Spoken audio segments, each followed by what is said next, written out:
मेरी इब्तदाई तालीम और 15 साल पढ़ाने का तजर्बा यूनिवर्सिटी ऑफ एग्रीकल्चर फैसलाबाद का है।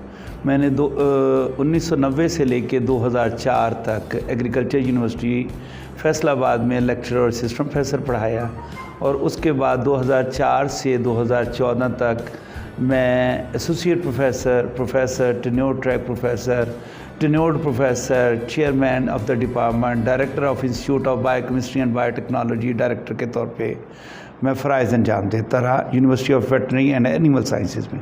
और उसके बाद मैं 2014 से 16 तक registrar virtual university of Pakistan रहा और 16 से लेके 2020 तक मैं professor dean faculty of science and technology virtual university of Pakistan.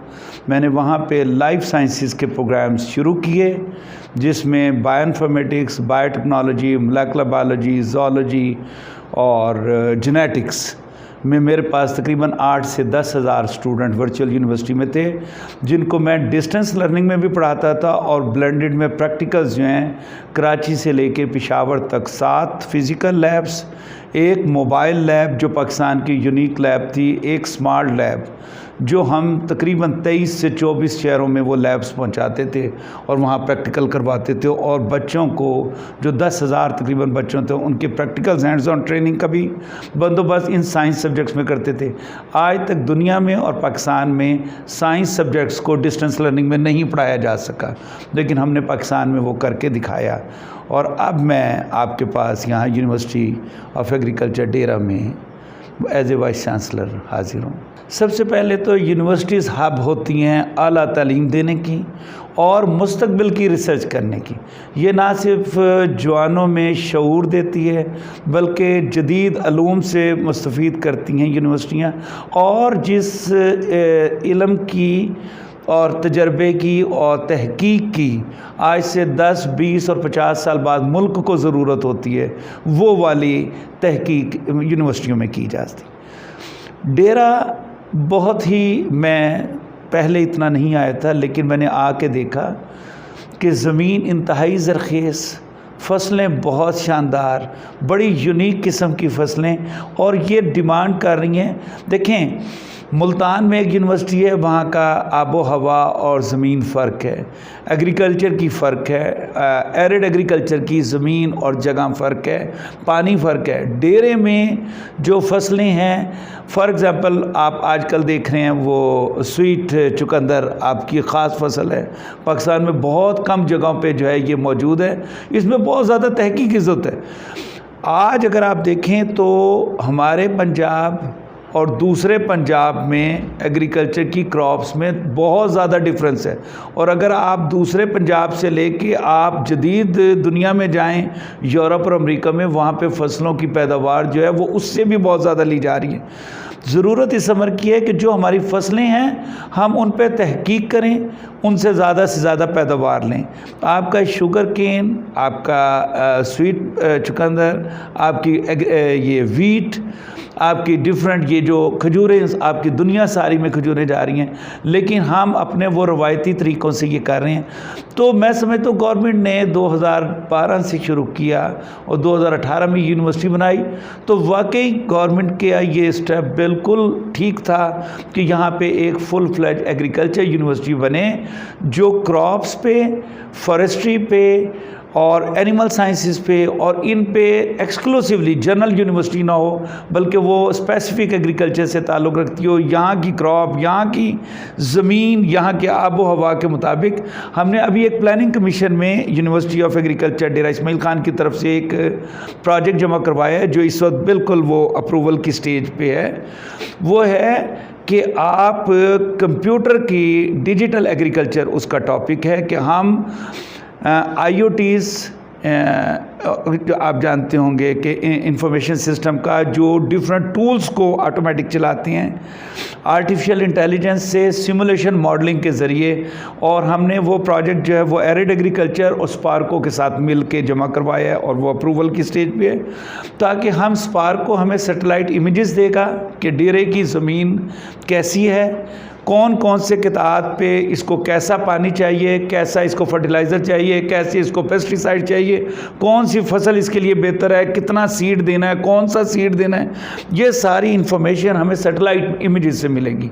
फिर हम अपने टूल्स को उसके मुताबिक अरेंज करेंगे और एक अगर आपके पास मुरब्बा ज़मीन है तो उसके डिफरेंट एकड़्स पे किस किस चीज़ की कितनी ज़रूरत है वो उसके मुताबिक ऑटोमेटिक उस सारी को दिया जाएगा, ताकि बाज़ औक़ात आप पानी ज़्यादा दे देते हैं वो ज़ाया जाता है, बाज़ औक़ात आप फर्टिलाइज़र ज़्यादा दे देते हैं।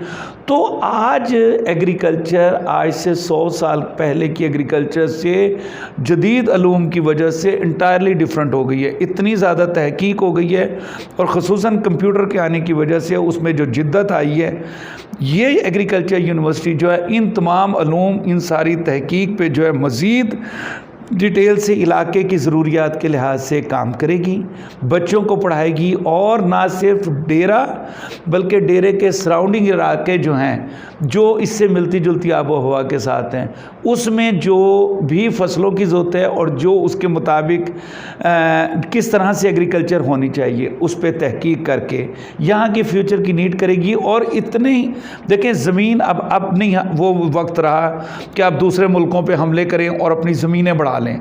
अब जो आपके पास ज़मीन है वो उतनी ही रहनी है, लेकिन आप उससे अगर 20 मन फी एकड़ ले रहे हैं तो आप उससे 30 मन ले सकते हैं, 40 मन ले सकते हैं और 50 मन भी वीट और मुख्तलिफ फसलें ले सकते हैं, जिससे आप अपनी पैदावार बढ़ा सकते हैं, आपकी जो पॉपुलेशन बढ़ रही है उसकी ग़िज़ाई ज़रूरियात पूरी कर सकते हैं। देखिए, बाई चांस है कि मेरा तजर्बा बाई चांस ऐसे ही था। मैं 2000 की बात है, जिससे कंप्यूटर नए नए थे, मैंने एग्रीकल्चर यूनिवर्सिटी में एक नई कंप्यूटर लैब बनाई थी। जिस लोगों को डीएनए का पता नहीं था, डीएनए एक्सट्रैक्ट करना नहीं आता था, मैंने वेटनरी यूनिवर्सिटी में institute of biochemistry and biotechnology बनाया था और ऐसे ऐसे इक्विपमेंट लाया था जो एशिया में कहीं मौजूद नहीं थे। सिमिलरली वर्चुअल यूनिवर्सिटी फसलाती इल्म में बहुत मशहूर है, लेकिन इस तरह की लैब्स बनाना पूरे मुल्क में और उसको चलाना और लोगों को हैंड्स ऑन ट्रेनिंग, प्रैक्टिकल की ज़रूरियात और सहूलियात मुहैया करना मेरा तजर्बा था। यहाँ पे ये एक नई यूनिवर्सिटी है और बाय चांस है कि 2017-18 से यूनिवर्सिटी बनने के बावजूद आज तक 1 रुपया भी फेडरल गवर्नमेंट ने या प्रोविंशियल गवर्नमेंट ने फंडिंग नहीं की। वाइस चांसलर भी यहाँ पे आ गए, यहाँ पे स्टाफ भी भर्ती हो गया और यहाँ पे स्टूडेंट भी आ गए, लेकिन मैं समझता हूँ कि ये एक बहुत बड़ा चैलेंज है हमारे लिए। मेरी अपॉइंटमेंट के साथ ही कोरोना आ गया, कोरोना की वजह से लॉकडाउन हो गया, जहाँ जाते हैं वहाँ मीटिंग नहीं होती। एचईसी के गेट पे vice chancellor university of agriculture Dera Ismail Khan जाता है, गेट बंद होता है, वो कहते हैं कि अलाउड ही नहीं अंदर जा सकें। हम आपके सिविल सेक्रेटेरिएट पेशावर जाते हैं, वहाँ हमारी मुलाकातें नहीं होती, जिनसे होती भी हैं वो थोड़ी से थोड़ी करते हैं जिन लोगों को बैठना चाहिए। इस वक्त शदीद ज़रूरत है कि प्रोविंशियल गवर्नमेंट सबसे पहले इस यूनिवर्सिटी को एक मुनासिब रकबा दे, एक ज़मीन दे, क्योंकि एचईसी ये कहता है कि जब तक आपकी अपनी ज़मीन नहीं होगी हम आपको कोई डेवलपमेंटल प्रोजेक्ट नहीं देंगे। देखें, सबसे ज़रूरी है कि ये गवर्नमेंट, ये 18वीं तरमीम के बाद ये प्रोविंशियल गवर्नमेंट की ज़िम्मेदारी होती है कि जब वो एक यूनिवर्सिटी बनाए तो वो उसको ज़मीन भी दें। यूनिवर्सिटी की ज़मीन जितना शहर के करीब हो, क्योंकि यहाँ पे स्टूडेंट्स ने ना सिर्फ कई सौ ने, कई हज़ार स्टूडेंट ने आना होता है, मुख्तलिफ़ शहरों से आना होता है, मुख्तलिफ़ इजलास से आना होता है, मुख्तलिफ़ सूबों से भी आना होता है और मुख्तलिफ़ मुल्कों से भी आना होता है। तो आप बहुत दूर ना लेके जाएँ, वो जगह इस काबिल हो कि क्योंकि वहाँ पर एग्रीकल्चर की आपने ट्रेनिंग और रिसर्च करवानी है, तो वहाँ का पानी और वहाँ की ज़मीन ऐसी हो जिस पर फसलें लगाई जा सकें, जिस पर तजर्बे किए जा सकें। तो ये गवर्नमेंट देख ले, हमारे पास मुख्तलिफ ऑप्शंस हैं।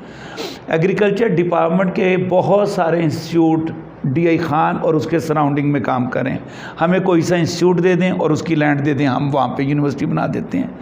अगर कोई साहिब हैसियत बंदा, जिस तरह एक नवाब साहब ने 11-12 हज़ार एकड़ ज़मीन, कनाल ज़मीन जो है वो गोमल को दी थी, इसी तरीके से अगर कोई साहिब सरवत साहब हैं, क्योंकि देखें, आप हैरान होंगे कि दुनिया की बड़ी यूनिवर्सिटियां देखें, वो लोगों ने अपनी ज़मीन दे के यूनिवर्सिटियाँ बनाई और अगली नस्लों को जो है तालीम और तहकीक की सहूलतें दी। बड़ी एक इंटरेस्टिंग बात है कि जिस वक्त ऑक्सफोर्ड और कैम्ब्रिज बना था उसी वक्त ताजमहल आगरा भी बना था। तो हमारे हुक्मरानों ने बहुत खूबसूरत यहाँ पे ताजमहल आगरे बनाए और यूरोप ने उस वक्त जो है वो बेहतरीन यूनिवर्सिटियाँ बनाई। और आप देखें कि ऑक्सफोर्ड और कैम्ब्रिज जो हैं एक एक यूनिवर्सिटी के 100 से ज़्यादा नोबल प्राइज़ विनर्स जो हैं वो कैम्ब्रिज में 100 से ज़्यादा हैं। और नोबल प्राइजेस पाकिस्तान में टोटल वो 2 आए हुए हैं, एक डॉक्टर अब्दुल सलाम साहब का और एक और। तो यूनिवर्सिटियाँ तो हब होती हैं जहाँ तहकीक होनी है, तो हम चाहेंगे कि कोई साहिब इक़्तिदार हों, फिर हम अपने डिप्टी कमिश्नर और कमिश्नर से रिक्वेस्ट करेंगे कि कोई ज़मीन दें, क्योंकि जब तक ज़मीन नहीं होगी हमें HEC से मैं 2 महीने हो गए वो कहते हैं आप कोई ज़मीन ले लें हम आपको डेवलपमेंटल प्रोजेक्ट दे देंगे। तो इसी तरह 18वीं तरमीम के बाद ज़रूरी है कि प्रोविंशियल गवर्नमेंट पहले 3 साल का जितना भी यूनिवर्सिटी का ख़र्चा होता है वो यूनिवर्सिटी को दे, लेकिन अभी तक हमें वो फ़ंड कोई नहीं रिलीज़ हुआ। ना हमारी ADP में कोई एलोकेशन हुई, ना हमारी फेडरल गवर्नमेंट से PSDP में एलोकेशन हुई। हम गुजारिश कर रहे हैं कि हमें गवर्नमेंट जो है वो एक मिनिमम पैसे दे जिससे हम यूनिवर्सिटी को स्टार्ट ले सके, और एक मिनिमम लैंड पीस दे जिसमें हम यूनिवर्सिटी की तामीर कर सकें। इस वक्त हमारे 5 मुख्तलिफ़ किस्म के कोर्सेज चल रहे हैं, जिसमें BS एग्रीकल्चर, क्योंकि ये university he university of agriculture है, तो BS एग्रीकल्चर हम करवा रहे हैं। BS फॉरेस्ट्री करवा रहे हैं। आपने देखा हुकूमत का बिलियन ट्रीज़, कितने बिलियन के दरख्त लगाने, क्योंकि जब तक वो फॉरेस्ट्री नहीं होगी मुल्क की ज़मीन बहती जा रही है, वो दरिया भर रहे हैं मिट्टी से, सैलाब आ रहे हैं, आबो हवा चेंज हो रही है, परिंदे नहीं वहाँ रह सकते, वाइल्ड लाइफ वहाँ नहीं रह सकते, फॉरेस्ट्री की ज़रूरत है। तो हम BS फॉरेस्ट्री करवा रहे हैं, 3 साल diploma in veterinary and animal sciences करवा रहे हैं, MSc बॉटनी करवा रहे हैं और MSc ज़ूलॉजी करवा रहे हैं। लेकिन मैं ये समझता हूँ कि ये ज़्यादा डिग्री प्रोग्राम नहीं है। ये हमने पिछले साल शुरू किए थे, क्योंकि हमारा पहला दाखिला 2019 में शुरू हुआ था, तो हमने ये 5 प्रोग्राम्स के साथ लेके आए। तो इस दफ़ा हमारा प्रोग्राम है कि 7 नए डिग्री प्रोग्राम हम लेके आएंगे, जिसमें BS 4 साल बॉटनी, ज़ूलॉजी, एनिमल साइंसेस और बायोकेमिस्ट्री, माइक्रोबायोलॉजी, कंप्यूटर साइंस, ये सारे प्रोग्राम्स हम लेके आएंगे। क्योंकि डेरा बड़ा यूनिक जगह है, इसके काफ़ी करीब जो इलाके हैं वहाँ के नौजवान तामीरी और तालीमी एक्टिविटीज़ से थोड़ा सा दूर हो गए थे। अब अल्हम्दुलिल्लाह वो भी समझदार हो गए, गवर्नमेंट ने भी बहुत अच्छे इंतज़ामात किए। हम चाहते हैं कि वो तालीम हासिल करें, वो तालीम से शऊर हासिल करें, अपना रोज़गार का बंदोबस्त करें, अपने लिए जायज़ हलाल रिज़्क का बंदोबस्त करें और अपने बच्चों को पालने के लिए। तो हम इसके साथ साथ के जो वाना तक के एरिया है वहाँ तक के बच्चों की जितनी भी आजकल के जदीद उलूम है, जिनमें पर्टिकुलरली बायोटेक्नोलॉजी जो मेरा ख़ास अपना सब्जेक्ट है, हम बायोटेक्नोलॉजी, मोलेकुलर बायोलॉजी में, जेनेटिक्स में अपनी नई डिग्रियाँ ला के यहाँ के बच्चों को वो तहकीक करवाना चाहते हैं जो इस वक्त पाकिस्तान तो दूर की बात जो तरक्की याफ्ता ममालिक हैं उनमें भी बहुत कम उस पर रिसर्च हो रही है। लेकिन हमारे मुल्क की, हमारे इलाके की ज़रूरत है, हम उसके ऊपर ज़्यादा काम। देखिए आप तो अभी यंग हैं, जब मैं पढ़ता था तो ब्लैक बोर्ड होता था और चौक होता था, इससे ज़्यादा नहीं था। फिर एक वक्त आया जिस वक्त वाइट बोर्ड आ गया और मार्कर आ गया। फिर एक दौर आया जिस वक्त प्रोजेक्टर के ऊपर ट्रांसपेरेंसी रखी जाती थी। फिर स्लाइड आनी शुरू हो गई, स्लाइड शो आना शुरू हो गए। फिर कंप्यूटर आ गया और गूगल, विकीपीडिया से इल्म आ गया। तालीम, मटीरियल और वे ऑफ टीचिंग पिछले 30 साल में एंटायरली बदल गया। आज भी हम ये समझते हैं कि अब आप देहातों में बच्चों को पढ़ाना चाहते हैं, आप टैबलेट दे दें उनको। टैबलेट में उनकी एप्पल की फ़ोटो, एप्पल कई तरह के हों, कई तरफ से घुमा के दिखाएं, इस तरह लगे कि बच्चे के बिल्कुल सामने एप्पल जो है वो सामने आ रहा है। तो वो ए एप्पल और बी बॉल और सी कैट को पढ़े, और जो काउंटिंग है या और अलिफ बे पे है वो बिल्कुल उसको उसके सामने और इंडिविजुअल को समझाएं, और उसके बाद वो टैबलेट जो है वो गाँव में मुख्तलिफ जगह चल। जो वे ऑफ टीचिंग है, वे ऑफ कम्युनिकेशन और डिलीवरी सिस्टम जो है वो बदल चुका है। अब आप उसको एक क्लास रूम तक तालीम को महदूद ना करें। ये चीज़ हमने ख़ुद महसूस करके हमने 16 महीने पहले एक ब्लेंडेड लर्निंग का कॉन्सेप्ट दिया। उस वक्त लोग ना समझ सके फरवरी मार्च 2019 में कि ब्लेंडेड लर्निंग क्या होती है। ब्लेंडेड लर्निंग ये होती है कि आप कंटेंट जो है वो world class content, world class best resource person से लेके उसको रिकॉर्ड करके लोगों तक पहुंचा दें, और उसके बाद समझाने का काम उन्हें बेशक हफ्ते में 1 दिन या 2 दिन बुला के उन्हें अच्छे तरीके से समझाएं। उनको जो कॉलेज और यूनिवर्सिटी का माहौल देना है, कैंटीन देनी है, खेल का मैदान देना है, बज़्म अदब देनी है, उनकी गपशप करवानी है, उनको सॉफ्ट स्किल्स देनी है। सॉफ्ट स्किल्स ज़रूर दे दें, लेकिन उसको ये रवायती 40 से 50 मिनट का लेक्चर, मैं आपको एक मिसाल देता हूँ बड़ी। मेडिकल कॉलेज में 300 स्टूडेंट एक वक्त में पढ़ रहा होता है।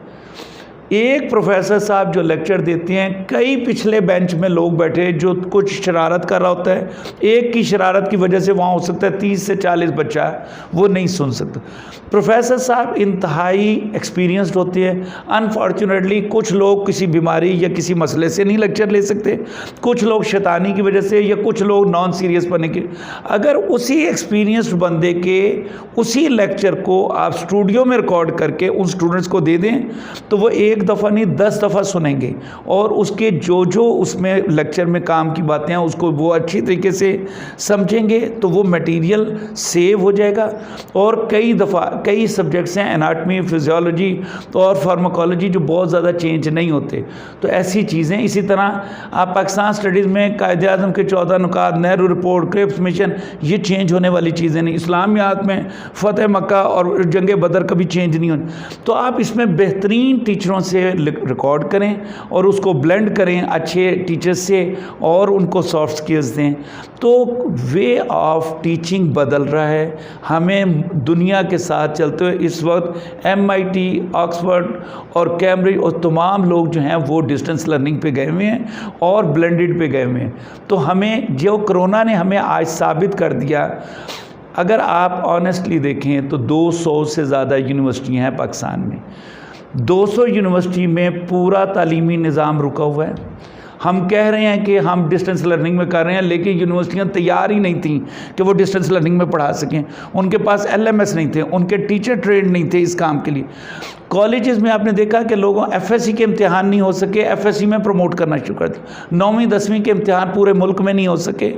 तो ज़रूरत है कि कोरोना या कोई वायरस या कोई भी अनफोर्सीन किस्म की प्रॉब्लम की वजह से मुल्क में तालीमी निज़ाम अगर मुतासिर हो, तो हमें आल्टरनेट को पहले से तैयार रखना चाहिए। और आल्टरनेट जो है वो कुछ डिस्टेंस लर्निंग और ज़्यादा बेहतर ब्लेंडेड लर्निंग के थ्रू उसको चलाने का इंतज़ाम करें। हमने इस वक्त यहाँ पे हम डिस्टेंस लर्निंग में तमाम प्रोग्राम चला रहे हैं।